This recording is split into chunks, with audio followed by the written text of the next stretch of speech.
So let's talk about all this. Can you imagine the logistics of this? Which one of them said, all right, this is what we're going to do. The only way we're going to get him to Jesus is we got to carry him. And one person can't carry him, right? Because he might have been too heavy.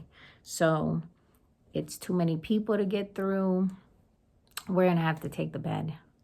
And if we can't take this bed because it's not mobile, then we're going to make a bed that can carry him. Okay? So whether they made a bed or they carried the one that was there, the logistics, the heaviness, all of it. Okay? The effort of these people is amazing, right? It doesn't stop there. They get there. It's full of people. They can't get in through the door. So now what are they going to do? You have 4 people carrying a bed. They can't get through the door. How? They climb to the roof. I don't know.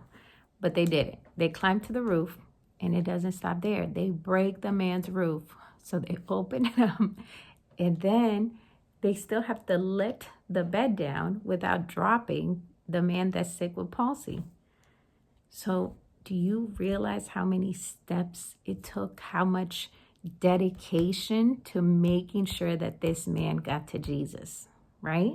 There was a press, a dedication, a desperation, and they were determined that they were going to get their friend to Jesus, right? And look at what happens in verse 5. It says, when Jesus saw, not his faith, their faith, he said unto the sick of the palsy, Son, thy sins be forgiven thee.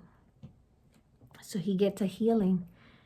But isn't it powerful that Jesus saw their faith? Jesus saw their effort. And because of their faith and effort, Jesus healed the man with palsy.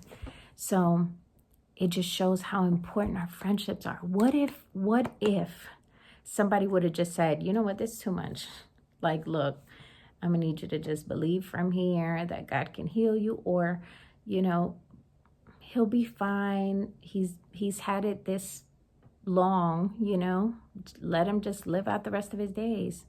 Or what if somebody was like, oh no, it's not going to work out. You know, he's too sick and we don't want to risk his life by climbing up to the roof and making him fall, you know?